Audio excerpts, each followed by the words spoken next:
에서 돌아가셨죠. 그리고 예수님이 십자가에서 돌아가시고 나서 예수님이 장사되셨어요. 그리고 무덤에서 3일 후에 다시 부활하셔서 이 땅에서 40일 동안 많은 사람들에게 보이셨어요. 그리고 하나님 아버지 계신 보좌로 올라가셨어요. 과학적으로 증명된 사건을 하나 살펴보려고 합니다. 과학적인 사건으로 증명된 사건은 이 예수님의 수건이에요. 자, 예수님께서 십자가에 돌아가시고 장사되셨을 적에 예수님의 얼굴을 덮었던 손수건이 있었어요. 수건이, 이게 그 수건이에요. 앞에 사진을 보시면은 얼굴의 형태가 좀 보이나요? 이게 수건인데, 예수님이 십자가에서 돌아가시고, 예수님이 뭐를 썼죠? 가시면류관을 썼잖아요. 그렇죠? 피를 많이 흘리셨어요. 그리고 온몸에 쇠꼬챙이가 달려있는 채찍도 맞으셨죠? 피를 많이 흘리셨어요. 이거는 요 그림은 투린의 손이라고 하는 예수님이에요. 예수님의 시신을 덮었던 천이에요. 천. 그리고 아까 요거는 예수님의 얼굴을 덮었던 수건이에요. 여기 구멍이 나 있죠? 이렇게 이게 한 부분만 이렇게 푸는데, 이 구멍은 예수님이 쓰신 그 가시 면류관, 그 가시에 찢어져 있는 부분이에요. 이 예수님의 시신을 덮었던 수건의 그 피에서 목의 유전, 즉 어머니의 유전 염색체 23개만 나왔다라고 하는 충격적인 과학계의 보도가 있었어요. 우리가 그 많이 세계적으로 알려져 있는 내셔널 지오그래픽 채널에서 이것을 방영을 했었는데, 과학자들 조차도 도저히 믿을 수 없다, 기적이다, 이러한 이야기들을 했어요. 그래서 예수가 정말 성령으로 잉태되었다고 성경은 이야기하고 있는데, 이것이 사실이냐 아니면은 예수를 신으로 만들기 위한 꾸며난 얘기인가? 성경에 많은 기적들이 기술되어져 있어요. 예수님이 동정녀 마리아의 몸에서 성령으로 잉태되었다는 이러한 말씀에 대해 많은 과학자들은 예수를 신성화시키기 위해서 꾸며낸 얘기다, 이러한 평가를 내려왔어요. 이 과학적으로도 남성의 어떤 이러한 도움 없이 여성이 잉태한다는 것 자체가 불가능한 것으로 여겨져 왔어요. 근데 성경을 우리가 보면은 마태복음 1장 18절부터 21절에 성경은 뭐라고 기록하고 있냐면, 예수의 모친 마리아가 요셉과 정혼하고 동거하기 전에 성령으로 잉태된 것이 나타났다라고 이야기하고 있어요. 그리고 그 남편 요셉은 의로운 사람이지만 믿을 수가 없었죠. 그래서 주 앞에 기도할 적에 주의 사자가 꿈에 나타났어요. 그러면서 요셉에게 뭐라고 그랬냐면은, 마리아가 잉태된 것은 성령으로 된 것이다. 그가 아들을 낳을 것인데 그 이름을 예수라 하라. 그리고 그 아들은 그의 백성들을 저희 죄에서 구원할 자이시다. 이렇게 마태복음 1장 18절부터 21절에 기록되어져 있어요. 이 예수님의 동정녀 출산은 마태뿐만이 아니라 누가복음에도 역시 똑같이 기술되어져 있어요.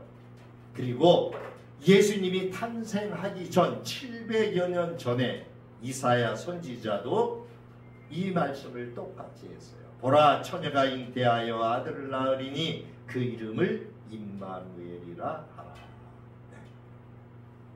여러분 지난 시간에도 제가 말씀드렸죠. 우리나라 법정에서도 증인 한 사람만 있어도, 근데 한 사람 갖고는 조금 의심쩍으니까 증인 둘만 있어도 그걸 인정해 주죠. 성경에도 두세 명의 증인이 있으면은 인정하라고 모세오경이 이야기하고 있어요. 저는 지난 시간에 성경에 선지자들이 이야기한 그 말씀들이 신약에 와서 이루어진 그러한 구절들이, 말씀들이 300여 개가 된다고 그랬죠. 너무 많아서 다 소개를 못해요. 지난 시간에 한 10여 개 겨우 소개했어요. 그죠? 아무튼 앞으로도 계속 말씀드릴 시간이 있어서 일단 그냥 그걸로 넘어가려고 해요. 아무튼 이 성령의 잉태라고 하는 이 성경의 기록은 인류의 역사에 단 한 건도 없는 사건이기 때문에 과학자들 사이에서도 역사적인 사실이라기보다는 예수의 신성을 강조하기 위한 것으로 인식이 되어져 왔어요. 과학은 여러 차례의 실험을 거쳐서 동일한 결과가 반복적으로 나타났을 적에 과학적인 입증이라는 표현을 사용하게 됩니다. 이 통상 사람의 유전체는 46개의 염색체로 구성되어 있다고 해요.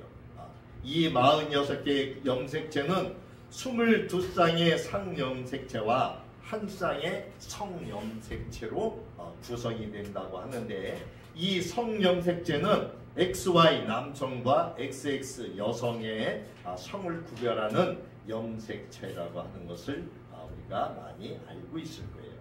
이 같은 염색체의 결합이 있어야 아이가 탄생한다라고 하는 것이 오늘날 과학적인 상식으로 우리가 알고 있습니다. 또 그렇게 여겨져 왔어요. 그런데 이 세계적인 다큐멘터리 방송인 내셔널 지오그래픽이 최근에 그 스페인 오비에도 성당에 보관되어 있는 예수의 저 얼굴의 수건, 여기에 묻어있는 피를 전문 연구소에 의뢰해서 DNA를 분석을 한 거예요. 그랬더니 이 혈액형이 AB형이라고 하는 것과 이 염색체에서 모친 쪽으로, 즉 모계에서만 추출되는, 발견되는 이러한 염색체만이 발견된 거예요. 이 부친 쪽으로부터 받게 되어 있는 23개의 염색체는 전혀 없는 것으로 확인이 됐다라고 하는 거예요. 또 이 피 속의 모계의 유전자만 발견됐다라고 하는 것은 결국 예수님이 성령으로 잉태되었다는 것을 입증해주는 과학적인 증거가 되고 있는 거예요. 더욱이 더 놀라운 것은 이 예수님의 피가 아직도 살아있다라고 하는 거예요. 이 유전자 검사는 백혈구가 살아있어야지만 가능하다고 합니다. 근데 예수님이 2000여 년 전에 돌아가셨는데 지금 예수님 사후 2000여 년이 지났는데도 여전히 이 피가 살아있어서 거기에서 바로 이러한 검사를 할 수 있다는 것 자체가 기적이요.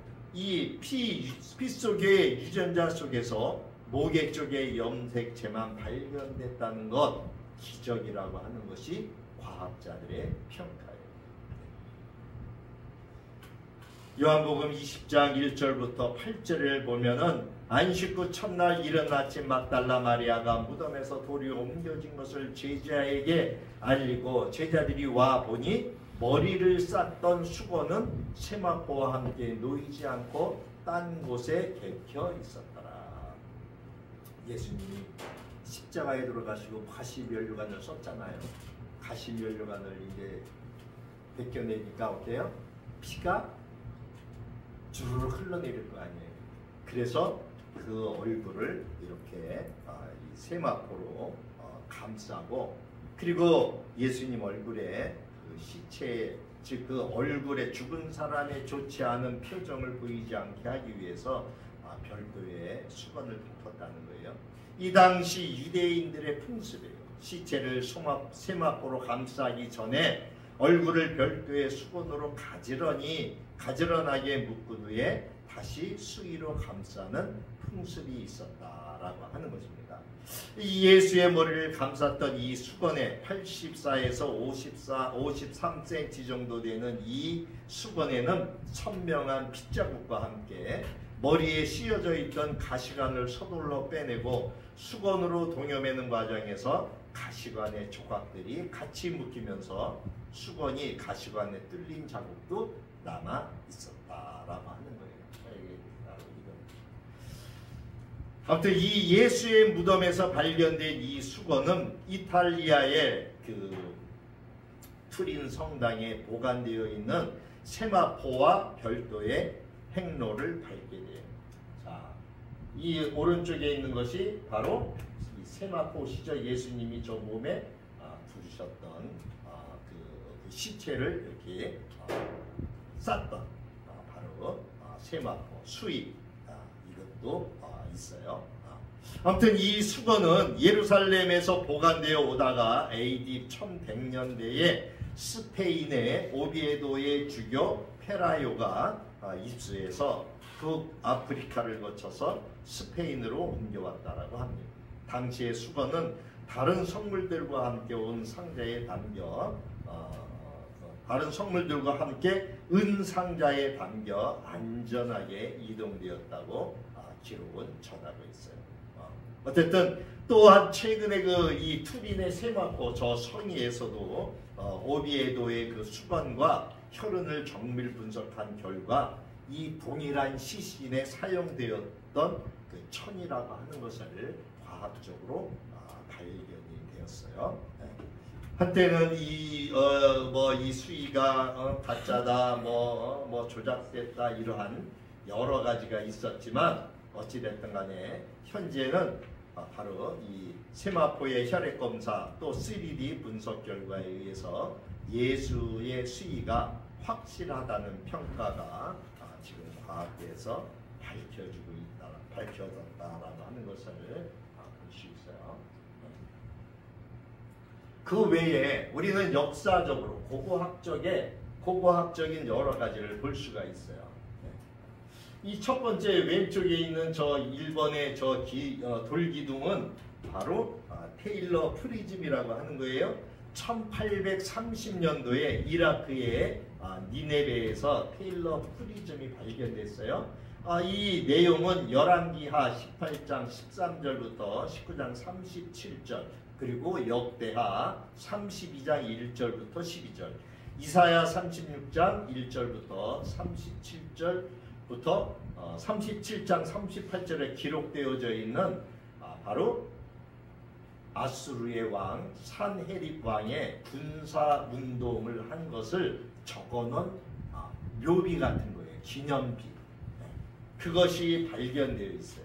거기에 기록되어져 있는 내용들이 바로 성경에 기록되어져 있는 내용과 같다라고 하는 것이 발견이 되었어요. 그리고 이쪽에 두 번째, 이쪽에 있는 저 사르곤 왕의 비문은 1843년 이라크의 코르사바르에서 이 사르곤 비문이라고 하는 것이 발견이 됐어요. 역시 이사야서 20장 1절에 기록된 아수르의 왕 사르곤의 존재를 확증시켜주는 그거, 그리고 그가 사마리아, 즉 이스라엘, 북이스라엘의 사마리아를 정복했다는 열왕기하 17장 23절부터 24절의 기록과 일치된다라고 하는 것이 발견이 되었어요. 이쪽에 세 번째 이거는 원통형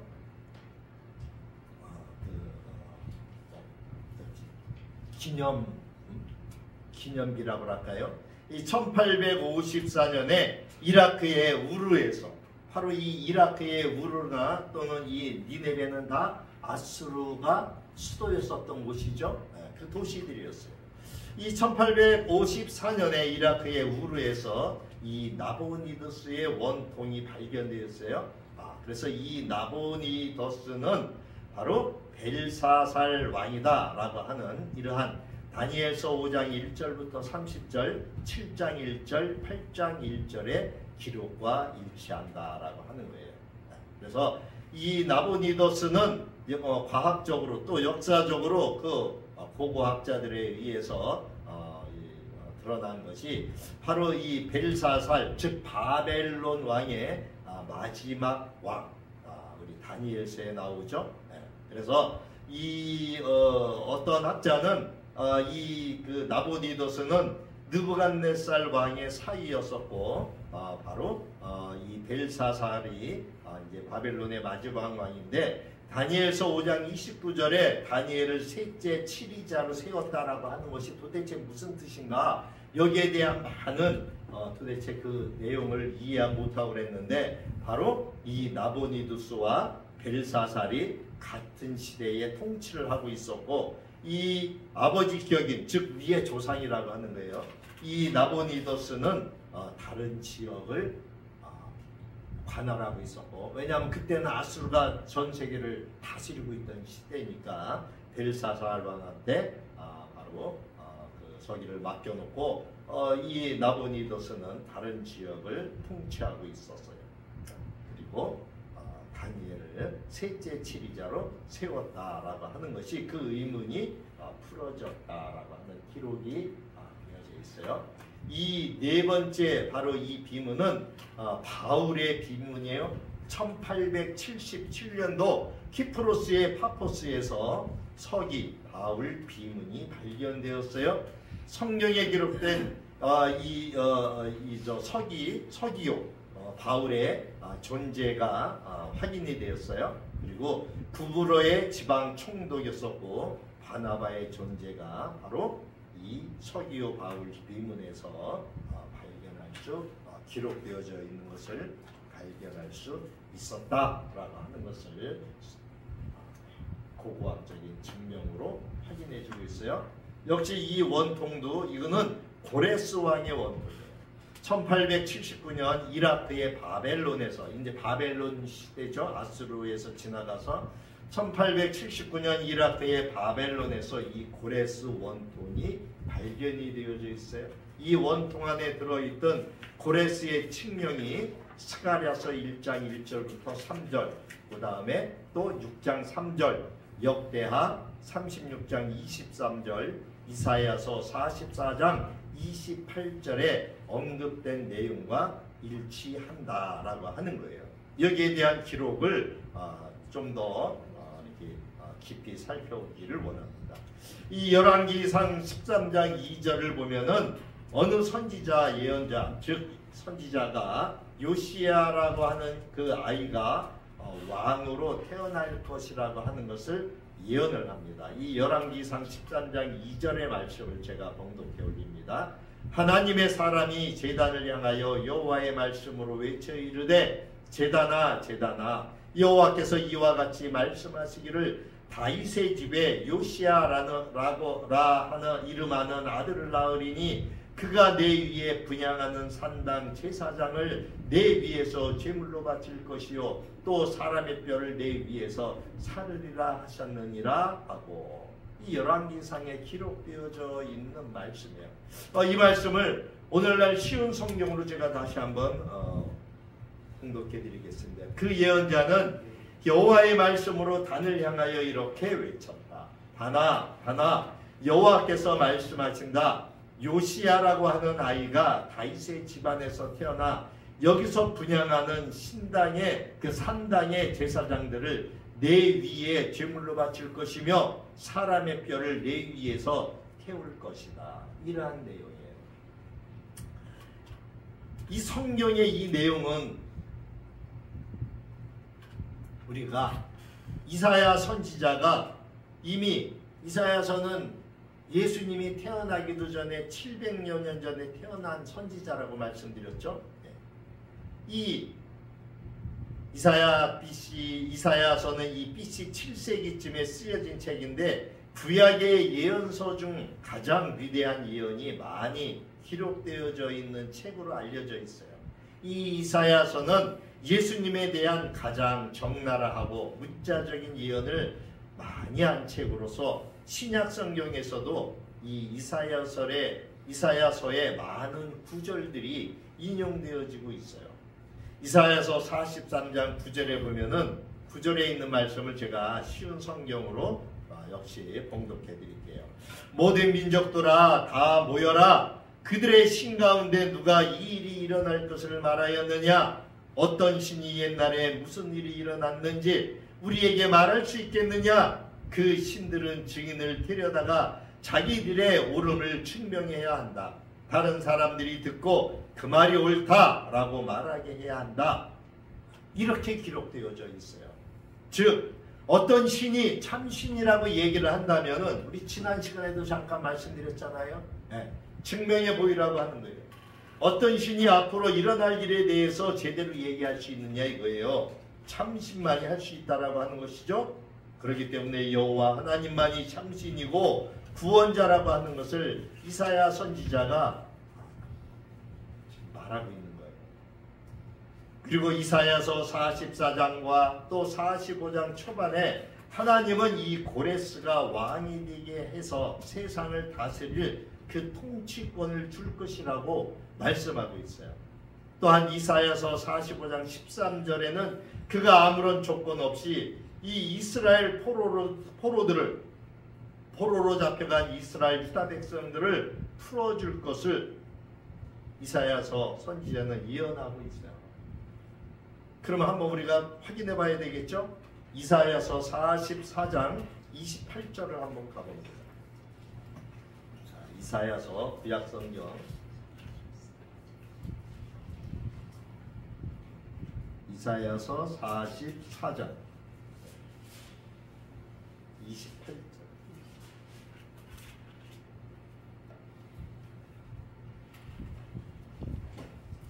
1023페이지죠. 1023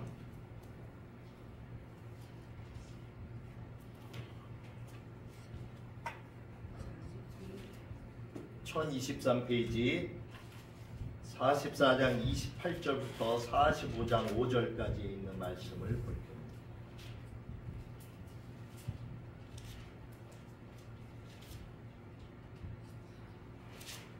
1023페이지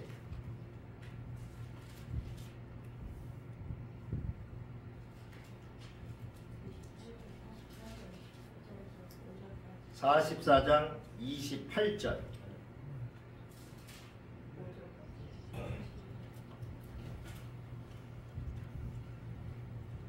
28절을 봅니다. 고레스에 대하여 이르기를 내 목자라 그가 나의 모든 기쁨을 성취하리라 하며 예루살렘에 대하여는 이르기를 중건되리라 하며 성전에 대하여는 내 기초가 놓여지리라 하는 자니라. 45장 1절입니다. 여호와께서 그의 기름 부음을 받은 고레스에게 이같이 말씀하시되 내가 그의 오른손을 붙들고 그 앞에 열국을 항복하게 하며 내가 왕들의 어리를 풀어 그 앞에 문들을 열고 성문들이 닫히지 못하게 하리라. 내가 너보다 앞서가서 험한 곳을 평탄하게 하며 논문을 쳐서 부수며 쇠빗장을 꺾고 내게 흑암 중에 보화와 은밀한 곳에 숨은 재물을 주어 내 이름을 부르는 자가 나 여호와 이스라엘의 하나님인 줄을 내가 알게 하리라. 내가 나의 종 야곱 내가 택한 자 이스라엘 곧 너를 위하여 내 이름을 불러 너는 나를 알지 못하였을지라도 내게 칭호를 주었노라. 나는 여호와라 나 외에 다른 이가 없나니 나밖에 신이 없느니라. 너는 나를 알지 못하였을지라도 나는 내 띠를 동일 것이요. 아멘. 여러분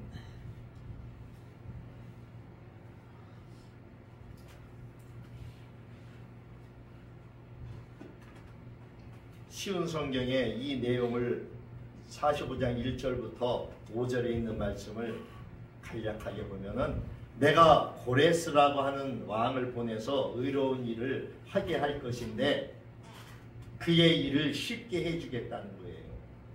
고레스가 내 왕을 다시 쌓을 것이며 포로로 잡혀간 내 백성을 아무런 대가 없이 풀어줄 것이다. 나 만군의 여호와께서 하신 말씀이다. 이러한 뜻이에요. 이 고레스는 바로 페르시아 키루스로 역사에는 키루스라고 기록되어져 있어요. 이 키루스가 이스라엘을 해방시킬 것이라고 하는 그 예언의 성취죠. 이 예언은 약 150년이 지난 후인 BC 538년쯤에 성취가 되었어요. 여러분, 역사는 이미 흘러갔잖아요. 그 역사에서 우리가 이러한 것을 배울 수가 있어요. 찾아볼 수가 있어요. 뿐만이 아니에요. 에스라서에 보면은 에스라서 1장으로 한번 가봅니다. 에스라.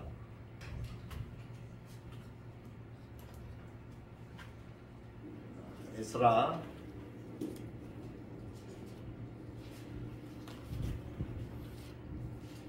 수로 되어 있죠? 에스라, 느헤미야 이렇게 하니까 에스라 1장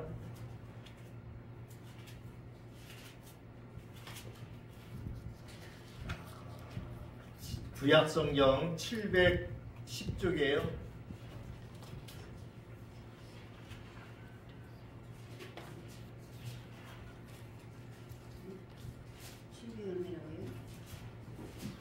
에스라 1장 710페이지.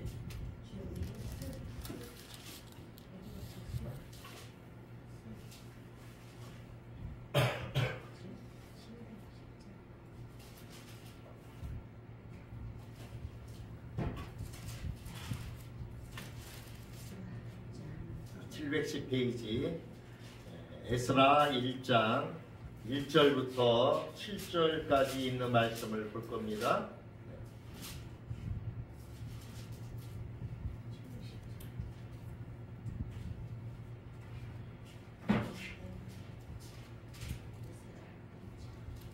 자, 제가 봉독해 올립니다. 1장 1절입니다. 바사왕 고레스 원년에 여호와께서 예레미야의 입을 통하여 하신 말씀을 이루게 하시려고 바사왕 고레스의 마음을 감동시키심에 그가 온 나라에 공포도 하고 조소도 내려 이르되 바사왕 고레스는 말하노니 하늘의 하나님 여호와께서 세상 모든 나라를 내게 주셨고 나에게 명령하사 유다 예루살렘의 성전을 건축하라 하셨나니 이스라엘의 하나님은 참신이라. 너희 중에 그의 백성된 자는 다 유다 예루살렘으로 올라가서 이스라엘의 하나님 여호와의 성전을 건축하라. 그는 예루살렘에 계신 하나님이시니라. 그 남아있는 백성이 어느 곳에 머물러 살든지 그곳 사람들이 마땅히 은과 금과 그 밖에 물건과 짐승으로 도와주고 그 외에도 예루살렘에 세울 하나님의 성전을 위하여 예물을 기쁘게 드릴지니라 하였더라. 이에 유다와 베냐민 족장들과 제사장들과 레위 사람들과 그 마음이 하나님께 감동을 받고 올라가서 예루살렘에 여호와의 성전을 건축하고자 하는 자가 다 일어나니 그 사면 사람들이 은그릇과 금과 물품들과 짐승과 보물로 돕고 그 외에도 예물을 기쁘게 드렸더라.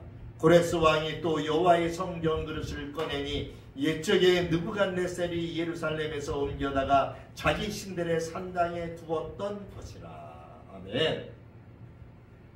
자, 바벨론의 첫 번째 왕은 느부갓네살이에요. 이 느부갓네살이 이스라엘을 침략해가지고 성전에 있는 모든 기물들을 다 뺏어간단 말이에요. 근데 이 바벨론을 멸망시킨 나라가 바로 이 페르시아예요. 그 페르시아의 초대 왕인 이 고레스, 키루스가 지금 그 이야기를 하고 있는 거예요. 선포하고 있는 거예요. 왕의 명령으로. 그래서 쉬운 성경으로 제가 이것을 또 좀 간략하게 말씀을 드리면 이제 페르시아 왕 고레스의 제1년에 주께서 에레미야의 입으로 하신 말씀을 이루시려고. 자, 이 말씀은 에레미야서에도 기록되어져 있어요. 페르시아의 왕 고레스의 영을 움직임에 그가 자기의 온 왕국에 두루 선포도 하고 또 글로도 기록하여 이르되 페르시아 왕 고레스가 이같이 말하노라. 주 곧 하늘의 하나님께서 땅의 모든 왕국을 내게 주시고 또 내게 명하사 유대에 있는 예루살렘의 자신을 위해 집을 건축하게 하셨나니 성전을 말해요. 너희 모든 사람 가운데 누가 그분의 백성이냐? 그의 하나님께서 그와 함께 계시기를 원하노니 그는 유다에 있는 예루살렘으로 올라가 주 이스라엘의 하나님의 집을 건축하라. 그분은 하나님이시요 그분의 집은 예루살렘에 있느니라. 남은 자가 누구든지 그가 머물던 모든 것에서 그의 처소 사람들이 은과 금과 물건과 짐승으로 그를 도와주고 그 외에도 예루살렘에 있는 하나님의 집을 위하여 자원 헌물을 드릴지니라 하였더라. 이 에스라서 1장 1절부터 4절에 기록되어져 있는 말씀을 성경으로 제가 지금 봉독해 드린 거예요. 많은 역사의 비평가들은 이런 성경의 주장에 대해서 말도 안 되는 일이라고 비웃었어요. 그런데 바로 고레스 왕의 이 원통이 발견이 되고 나서 그들이 그 사실을 믿게 되었죠. 이 비평가들은 아무 말도 할 수가 없었어요. 그래서 이 고레스의 칙령, 우리가 아까 이사야서 45장 1절부터 3절까지 읽었던 이 내용에 대한 이 칙령이 바로 여기에 이 원통에 기록되어져 있다라고 하는 것을 성경의 그 내용이 증거가 되어 있죠. 네. 또 한 가지 보겠습니다. 이것이 고레스 원통에 발견된 내용을 비속으로 이렇게 해놓은 것이 발견됐는데 여기에 보니까 이러한 말이 쓰여져 있어요. 여기 한번 볼까요? 여기 보시면은 이게 그 아까 원통이에요. 이 원통에 있는 내용을 이렇게 기록한 건데 여기에 뭐라고 얘기했냐?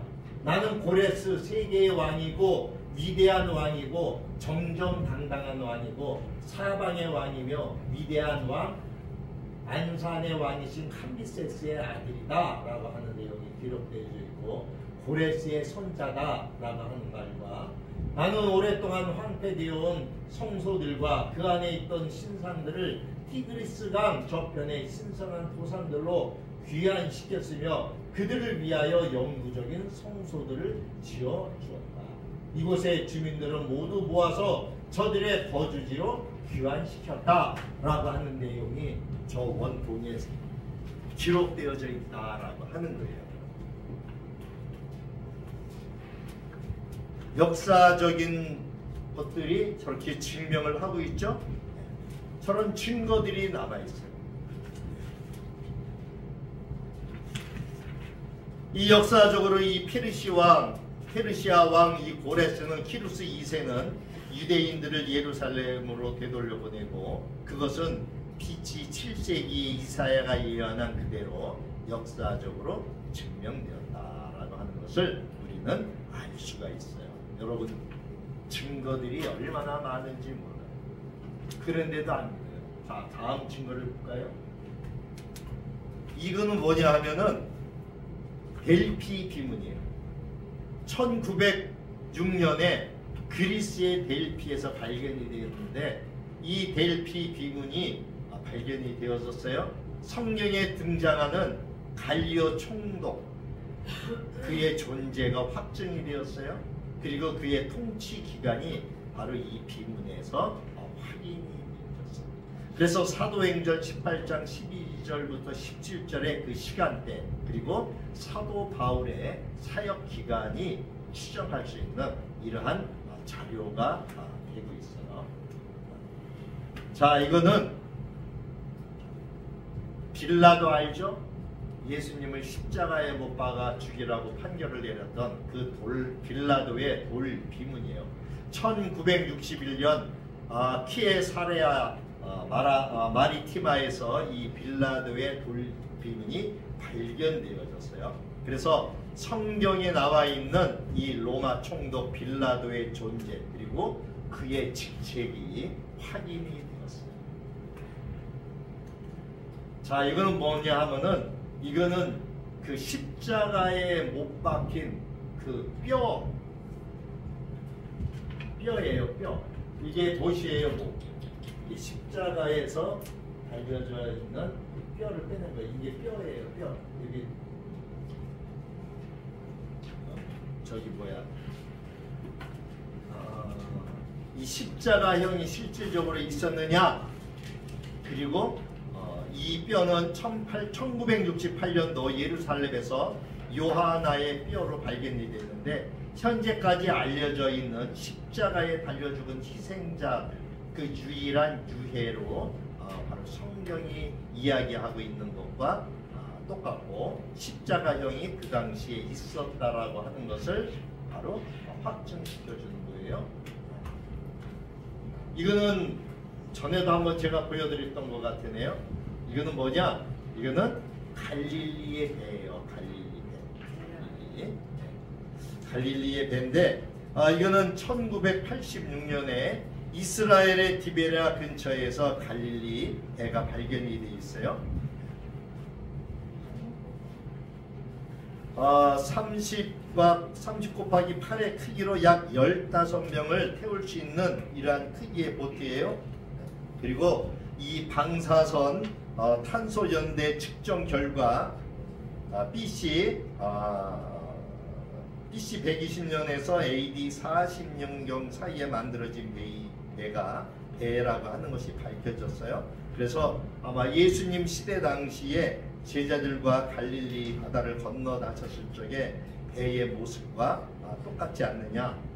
이 배를 복원시켜 봤어요.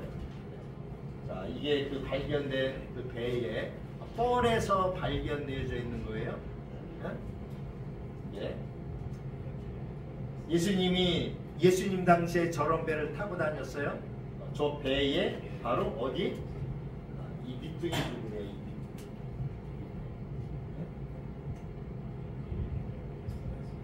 이게 발견되어진 거예요.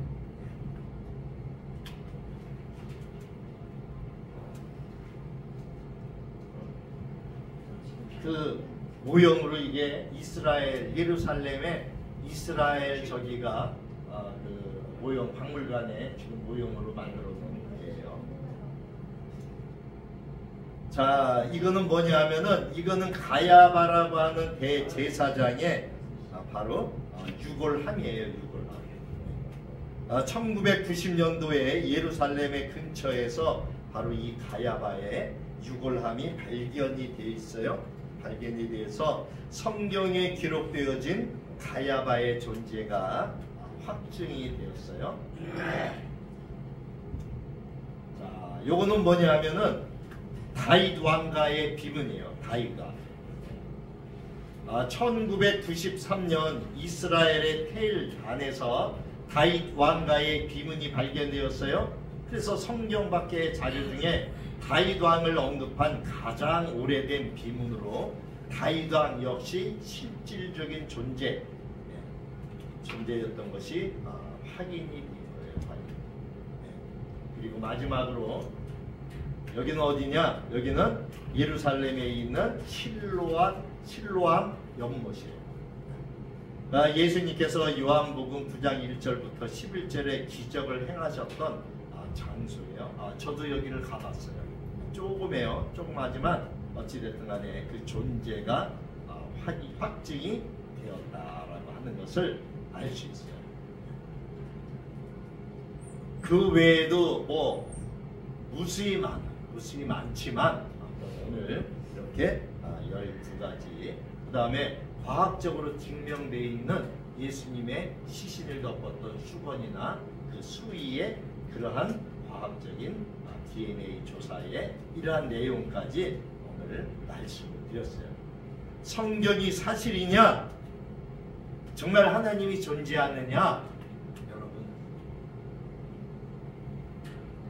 과학적으로 역사적으로 또 많은 것들이 이렇게 증거들이 나오고 확인이 되었죠. 그런데도 여전히 안 믿는 사람은 그죠? 오늘 요한복음, 자, 우리 아까 읽었던 요한복음으로 다시 갑니다.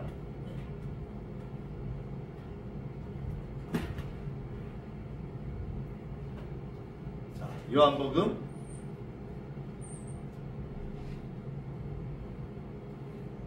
12장 169페이지.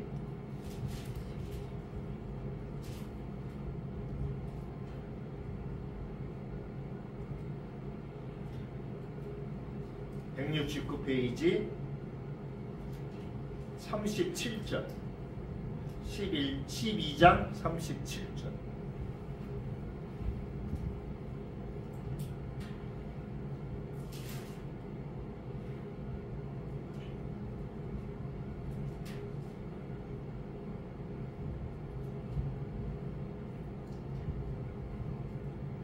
(37절에) 보니까 이렇게 많은 표적을 그들 앞에서 행하셨으나 그들이 믿지 아니하니.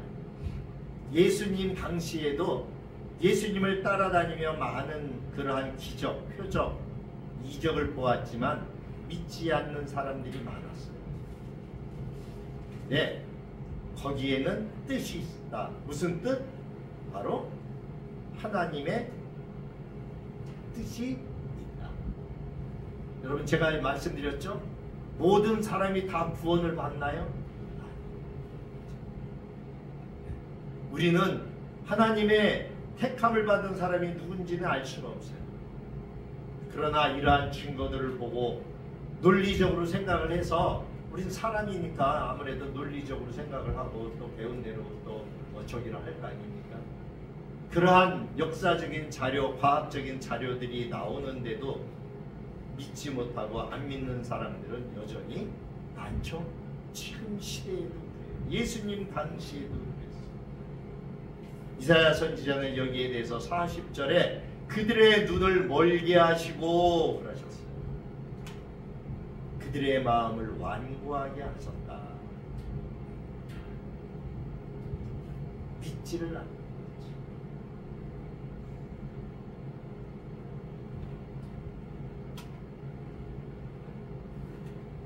거지. 35절에 잠시 동안 빛이 너희 중에 있으니 빛이 있을 동안에 다녀 어둠에 붙잡히지 않게 하라. 어둠에 다니는 자는 그 가는 곳을 알지 못하라.